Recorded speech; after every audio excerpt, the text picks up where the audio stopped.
martiales qui viennent du Japon évidemment. Et donc vous avez Bernard Ambrois qui est le président du club. Bonjour. Christian Duflo qui est animateur et Jacques qui a été président du club aussi pendant pas mal d'années, toujours membre du judo depuis combien? 30 ans? 36 ans. Et moi je suis en fait tout nouveau dans le club, enfin, ça fait une dizaine d'années, voilà, et je suis accessoirement secrétaire du club. C'est le soir, il a été... Au début c'était une section de l'association d'éducation populaire de Castellane et après on s'est dissocié pour devenir indépendant et devenir un véritable club. Voilà, on est affilié à la Fédération française de judo et c'est toujours une association qui a toujours bien fonctionné sur Castellane. On est 70 licenciés. 70 licenciés, même un peu plus. Qui marche toujours bien. On est surtout axé sur le judo loisir, hein, on va dire. On fait un peu de compétition, on a des passages de grade, on a pas mal de ceintures noires au club. Ouais, on est 20 ceintures noires au club, formées depuis le début de... Formé club, hein. Depuis le club, la création du club. Et en plus du judo, donc nous proposons une activité taïso, donc c'est de la gymnastique issue des arts martiaux. C'est en fait une gymnastique qu'on pratique en judo pour l'échauffement et la relaxation en fin de cours. Et là, la fédération a regroupé tout ce système d'échauffement, d'entraînement sous le nom de taïso. Voilà. Donc on peut travailler du cardio, du gainage, du renforcement musculaire, des étirements, un peu de relaxation. C'est très sympa. L'avantage par rapport à d'autres gyms, c'est que souvent on travaille à deux. Donc c'est en duo, souvent en duo. Alors on travaille seul de temps en temps aussi, bien sûr, hein, mais le plus souvent quand même en duo. Et là, les gens, c'est vrai que ça les accroche différemment parce que on s'aperçoit que ce qui est difficile entre les gens, c'est le contact. Toucher quelqu'un, c'est pas forcément évident, alors que nous, dans le judo, c'est quelque chose de naturel. Le judo dans le département se porte bien. On fait partie de tout le staff du judo dans le département, avec le président du comité départemental. On est en relation avec beaucoup de clubs qui sont au Saint-André, qui sont au Raison, qui sont au Pérui, avec qui on fait beaucoup d'échanges. On fait beaucoup de stages. Parce qu'on a fait cette année un stage avec le club de Montsartou, un stage qui était sur 7 jours, basé sur tout ce qui était au vive. On avait une vingtaine de gamins. On fait beaucoup d'animations au niveau du club. Et puis on sort, on fait des compétitions interclubs.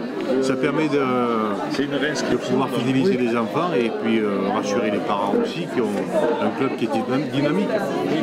Les cours commencent le mardi à 17h30 jusqu'à 18h15 pour les 5-6 ans. Après, à partir de 7, 8, 9 ans, c'est de 18h15 à 19h. Et après, c'est les adultes. À partir de 11 ans, c'est cours adultes, 2 jours par semaine, mardi et vendredi.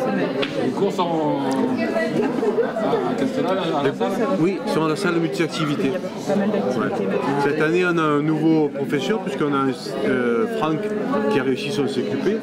Donc, il va enseigner à la salle de judo en tant que professeur à part entière. Voilà. Jusqu'à présent, c'était basé sur du bénévolat. Et maintenant, un professeur à part entière qui va venir. Il était bénévole avant, il a fait la formation. Maintenant, il sera professeur. Donc, le club, on va faire des échanges avec le club de Saint-André. Voilà, qui est M. Floto, c'est le professeur de Saint-André que je connais bien. Et après, on a donc des animations départementales qui sont organisées par le comité départemental, plus toutes les animations de ligue qui sont en relation avec les qualifications qui se font au département, en région, en ligue et en région. Et voilà, donc après c'est les championnats de France. Après, on a aussi les animations internes au club, hein, les stages. Voilà, oui. Il faut dire qu'on a quand même Lisiane qui a été 2 fois au championnat de France. Ouais. Donc c'est tout produit du club. Elle a démarré ceinture blanche et puis elle est maintenant à la préparation de 2e dan. Et c'est quand même une fierté pour un club d'avoir quelqu'un qui foule les tapis à Paris. Hein. Il y a 2 cours d'essai gratuits, donc on ne peut pas dire aux gens vous vous inscrivez, vous faites du judo de suite. Non, on permet aux gens de pouvoir savoir si ça leur plaît. Et après, au bout des 2 cours gratuits, après ils prennent la licence. Il n'y a pas de problème. Bien sûr. Ça permet aux gens de découvrir les associations, pour voir ce qui se fait à Castellane, parce que beaucoup de gens qui arrivent ici disent « Ah, Castellane, il n'y a rien, on s'ennuie ». En fait, non. Si on fait un peu le tour des associations, il y a beaucoup de choses qui se font. Et ça permet aussi aux associations de se rencontrer, de parler entre elles, de mieux se connaître, bien sûr. Parce qu'il n'y a pas de rivalité dans les associations. On est là pour faire la vie dans le village, tout simplement. Voilà, il faut aussi de complémentarité. Il n'y a personne qui marche sur la tête de personne. Voilà. Il en faut pour tout le monde. Et tout le monde trouve aux chaussures à son pied, je pense. De Castellane, donc, qui est animée par une association qui s'appelle les Amis de la Médiathèque. Après, il va y avoir des transformations avec la communauté de communes. Où on est déjà en réseau avec les médiathèques du Haut-Verdon, mais le réseau va s'agrandir. Alors, la finalité d'une médiathèque, c'est bien sûr de prêter des livres, des CD. On a des livres et des CD pour les enfants, pour les adolescents et pour les adultes, bien sûr. Donc la bibliothèque est ouverte le mardi matin, le mercredi après-midi, le vendredi matin et le samedi matin. On a des actions aussi en dehors de la médiathèque. On fait toutes les semaines une lecture auprès des personnes âgées à la maison de retraite du Célia. On a des actions auprès des scolaires. Donc, les scolaires viennent avec leur institutrice ou instituteur à la médiathèque, où là, on leur présente des livres, ils peuvent emprunter un livre. Il y a un livre par élève, chaque élève de chaque classe. On fait aussi différentes animations au cours de l'année, voilà, comme il y a les spectacles qui nous sont offerts par la médiathèque départementale, comme musique d'automne. L'an dernier, on a reçu une conférence musicale sur Miles Davis, qui a eu un gros succès. Là, pour cette année, samedi prochain, le 21, donc il y a le Dactyle doré et une pièce, enfin c'est un spectacle théâtral et musical autour de l'œuvre de Pierre Magnan. Pendant cette même période, on a une expo sur Pierre Magnan à la médiathèque. Le 5 octobre, on a donc de nouveau musique d'automne, avec un spectacle qui s'appelle, une conférence musicale aussi qui s'appelle Tu as vu ce que t'écoutes, avec monsieur Alan Saprich. Les autres points forts aussi, c'est le festival des médiathèques, donc toutes les médiathèques du secteur, donc avec Allos, Anote, Saint-André, Barème, Castellane, enfin on est à ça. Voilà, on travaille ensemble et là on va avoir un festival qui va débuter le 24 novembre jusqu'au 10 décembre. Donc avec des interventions dans les écoles, mais des animations aussi faites dans chacune des médiathèques. Voilà.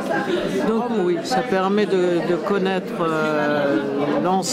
un peu plus l'ensemble des associations sur le village. Ça permet à des associations aussi de prendre des inscriptions, ce qui est une bonne chose. Bon, ça fait la deuxième année là, consécutive qu'on le fait et c'est à renouveler, oui, c'est une bonne chose. Toutes les programmations de cette saison qui est très riche commencent donc le 16 septembre à Entrevaux, avec le spectacle de la chaise à roulettes, qui est un spectacle qui va avoir lieu dans le cadre des Journées du patrimoine de cette année. Donc c'est un spectacle qui est un spectacle de théâtre burlesque qui est tout public, donc à partir de 6 ans. Et ensuite, après ce spectacle, on va avoir un gros projet, une résidence d'artistes qui va concerner tout le territoire, qui s'appelle la Marche Universelle. Alors la Marche Universelle, qu'est-ce que c'est? Alors c'est un projet artistique qui associe différents partenaires du territoire, qui propose donc de créer tous ensemble une marche universelle. Donc le principe, c'est qu'il nous faut un maximum de personnes. Donc on prend une personne, on la met dans une position en train de marcher, on prend une photo et il nous faut 12 personnes pour réaliser un pas. Et l'objectif, c'est d'avoir la marche la plus longue possible. Et le principe, c'est d'essayer de représenter tous les habitants du territoire, enfin un maximum d'habitants du territoire, mais aussi la diversité du territoire en lui-même. En fait, la marche universelle va tourner sur plusieurs villes et villages. Donc elle commencera le mercredi 20 septembre à Anote. Ils seront dans le jardin de la crèche, donc de 9h30 à midi. C'est ouvert à tout le monde, donc il suffit de se présenter voilà, tout le monde peut venir y participer. Ils seront ensuite le vendredi 22 septembre sur le marché de Colmar, de 8h30 à 13h. Le samedi 22 septembre, toute la journée sur la foire agricole de Saint-André-les-Alpes. Et également le dimanche 24 septembre de 11h à 15h sur la place du marché à Castellane. Et nous avons également la participation des collèges probablement de Saint-André et Castellane qui accueilleront aussi la marche universelle au sein de leur établissement. On a d'autres. On a bien sûr le festival Musique en Novembre qui fête ses 10 ans cette année, avec quatre concerts. Un premier le 11 novembre à Colmar, qui sera un concert de jazz manouche. On en aura un autre également le vendredi 17 novembre à Anote, qui accueillera le groupe Joulik, qui est un groupe de musique du monde. On aura le lendemain, le samedi 18 novembre à Saint-André-les-Alpes, un groupe de rock cuivre qui nous vient de Rennes, qui s'appelle Apes au Clock. Et enfin, le vendredi 24 novembre à Castellane, le groupe Fatoum Fatras, qui sera à la fois dans le cadre de Musique en Novembre, mais qui fera également l'inauguration du Festival des médiathèques à ce moment-là. Voilà. Et puis bien sûr, comme tous les ans, Art et Culture propose Culture à l'hôpital, qui est en fait une résidence d'artistes où on propose des activités culturelles et artistiques aux résidents des hôpitaux d'Entrevaux et de Castellane. Et enfin pour finir, les petites scènes, donc, qui est en fait un partenariat entre Art et Culture et la Ligue de l'enseignement, où en fait on propose des spectacles jeunes publics sur le temps scolaire dans les écoles. Et donc ils seront le 24 novembre à Anote. Musique d'automne, dont on est partenaire, qui est un festival organisé par la médiathèque départementale, où là en fait on aura deux spectacles, un à Castellane, qui sera le jeudi 5 octobre à 18h30 dans la salle des fêtes de Castellane, qui est une one-man conf, donc en fait entre la conférence et le one-man show, sur le thème de la musique. Et ensuite ils seront le vendredi 20 octobre à Alos à 18h30, et là ce sera un spectacle de musique gitane. Voilà, à Alos. Voilà, là on a fait le tour de la programmation d'Art et Culture. C'est intéressante, qui nous permet du coup de toucher des gens qui ne connaissent pas forcément l'association et de leur permettre d'accéder à notre programme et de faire connaître l'association sur des gens qui ne connaissent pas forcément Art et Culture. Une association qui existe depuis une dizaine d'années, et on propose des cours de théâtre enfants, adultes, et des cours de gym pour les enfants à partir de 18 mois jusqu'au collège. Voilà, c'est les deux activités principales de l'association. Sachant que via le théâtre, il y a diverses activités qui sont proposées aussi, des projets en partenariat avec la médiathèque, il y a des lectures. Là, il y aura une intervention des Cabotins pour l'ouverture du festival Intermédiathèque le 24 novembre. Je sais qu'il y a aussi un projet en partenariat sur le thème des barrages pour la fin de l'année. Voilà. Et on propose propose aussi des sorties au théâtre en partenariat avec le Théâtre Durance et Art et Culture Fabrique Peresque. Et la première sortie, c'est le 29 septembre. Pour 7 pièces. C'est une comédie documentée sur la prise des subprimes. Voilà. S'il y a suffisamment de personnes présentes et qu'on remplit un bus, le transport est pris en charge. Voilà. Et là, pour prendre contact pour les sorties de reste, il faut prendre contact avec l'association. Oui, avec Annabelle, qui est la présidente de l'association, il faut l'appeler directement elle ou appeler l'association Art et Culture. Voilà, Fabrique Peresque, c'est ça. C'est ça. Disons que sur Castellane, secteur Castellane, Saint-André, enfin Moyen-Verdon, c'est les cabotins qu'il faut contacter, et au Verdon, c'est Art et Culture. Qui est effectué toute l'année et les représentations sont ensuite entre début juin et fin juin. Et puis après, il y a des petits événements à côté, là, comme pour le Festival des médiathèques, pour les fenêtres du calendrier de l'Avent sur Castellane en décembre. Et parfois, ponctuellement, il peut y avoir des demandes du parc ou autre, ça dépend. Il y a une trentaine d'élèves et en théâtre, je dirais qu'il y a une quinzaine d'enfants et une dizaine d'adultes. Voilà. Après, pour cette année, je ne sais pas encore. Oui, après ça dépend sur les années. Voilà, c'est ça, exactement. C'est vrai que c'est depuis l'année dernière et ça devient maintenant le rendez-vous pour les gens pour qu'ils puissent s'inscrire. Et c'est vrai que pour les associations, c'est pratique parce qu'on n'a pas tous forcément un bureau et une permanence et ça permet de voir le maximum de gens ce jour-là. Et même de se faire connaître ou même de discuter avec les autres associations. Voilà. C'est une association d'éducation populaire qui organise plusieurs choses. Il y a d'abord les centres de loisirs pendant les vacances, pour les enfants, pour les adolescents. Pour les adolescents, ça fonctionne à l'année. Ils montent leur projet de séjour, de vacances. Ils organisent un tournoi de foot pour financer justement leurs vacances. Il y a plusieurs choses qui sont faites. Pour les plus jeunes, c'est l'été et le printemps notamment. Avec des séjours courts, cet été, on est allé au Festival d'Avignon, on a fait quelques séjours comme ça.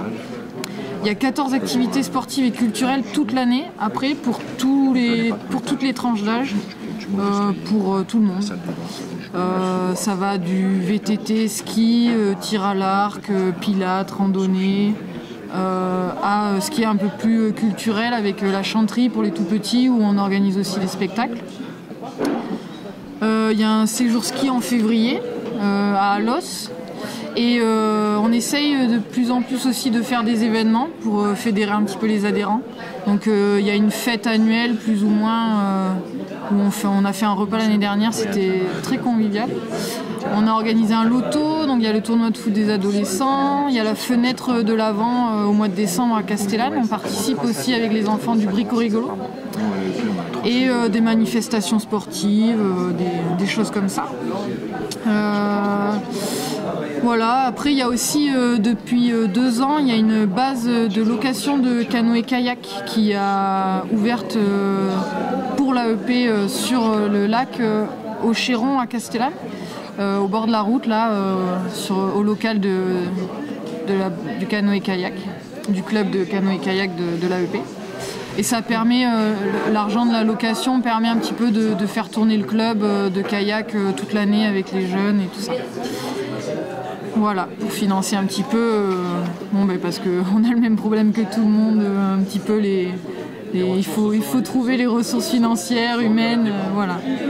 Mais c'est une association qui tourne très bien, qui a 60 ans d'existence à Castellane et qui a beaucoup de bénévoles. C'est très important parce que toutes les activités elles sont proposées quasiment qu'avec des bénévoles. Et diplômés, compétents, c'est vraiment, ça permet une bonne qualité de fonctionnement parce que sans ça, ça serait compliqué. Et il y a combien d'adhérents? Il y a environ 300 adhérents à l'année. À peu près 300 adhérents. Ça varie pas mal. Alors le Pilate nous ramène beaucoup d'adhérents là récemment. Oui, c'est tout récent de janvier dernier. Et donc c'est Elsa qui s'en occupe. Gymnastique douce. Et voilà, l'idée c'est de corriger un petit peu les mauvaises postures. Et après il y a un lien aussi mouvement-respiration. Donc c'est une activité de bien-être principalement. Et voilà, donc ça fait 6 mois qu'on a mis ça en place avec l'AEP. Et oui, effectivement, les personnes sont assez contentes en général. Du coup, voilà, on continue cette année.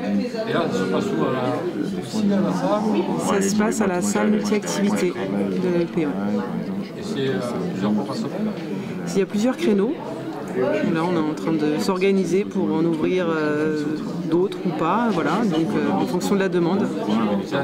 Il y a le site internet, c'est www.aepleroc.fr où il y a toutes les informations. Après, on a un Facebook aussi où on communique pas mal parce que ça marche bien. Moi, les gens, on prend toutes les formes d'informations possibles. Il y en a qui sont très courriers, il y en a qui sont plus voilà, réseaux sociaux. Donc on essaye de... Oui, ça marche, ça fonctionne bien pour avoir les informations. Donc, voilà. Alors il y a un bulletin d'adhésion qui peut être retiré soit aux permanences, soit sur le site internet. Justement, il est téléchargeable. Il y a une adhésion annuelle par personne de 25 €. Et ensuite, il y a un tarif en fonction de chaque activité. Ça va de 25 € pour les enfants, 25-35 € pour les enfants pour la plupart des activités, 25 et 35 pour les adultes. Et ensuite, il y a quelques activités qui sont un peu plus chères, où c'est au trimestre, voilà, qui ne fonctionnent pas de la même manière. Voilà. C'est les activités où les personnes encadrantes sont bénévoles. Évidemment, on arrive à avoir des tarifs très intéressants. Et les activités où les personnes ont besoin d'être rémunérées, c'est tout à fait normal. Voilà. C'est une autre qualité aussi, parfois. Enfin, donc ça, on fonctionne sur l'engagement au trimestre en général. On demande un tarif au trimestre et voilà. Ça c'est sûr parce qu'à Castellane, il y a quand même un gros tissu associatif, je trouve. Le fait que ce soit comme ça concentré de 10h à 14h, ça fonctionne bien. Cette année, je trouve qu'on a eu vraiment beaucoup de monde. Donc c'est intéressant. Et encore, il n'y a pas toutes les associations qui sont représentées aujourd'hui, mais ça permet de voir que même pour un petit coin de France comme le nôtre, on peut faire énormément de choses, quoi. Voilà, nous, ça permet d'échanger entre nous, puisqu'on utilise un peu parfois les mêmes locaux, les mêmes... on se connaît tous plus ou moins quand même, mais c'est vrai que ça permet aussi de prendre les nouveautés de chacun chaque année. Ah tiens, voilà, nous on est inscrite dans d'autres associations viennent aussi pour s'inscrire chez nous, donc ça permet d'échanger un peu comme ça sur les nouveautés et de faire parler. Voilà, non, c'est vraiment positif, je pense que c'est important. Puis le fait d'être représenté aussi physiquement, pour les personnes, c'est important qu'elles puissent venir poser des questions. Les réseaux sociaux, c'est bien, mais quand on a une personne physique en face, c'est ça, c'est de suite plus... C'est ça. Puis voilà, il y a par exemple des personnes qui viennent aussi pour accompagner bénévolement avec nous les sorties enfants, des personnes qui ont des compétences, voilà, on peut ne pas le savoir aussi au sein de la commune, et les journées comme ça permet de se rendre compte que on a des compétences autour de nous qui peuvent s'ajouter à... Ouais. Voilà. Ça permet de faire bien fonctionner l'association, quoi.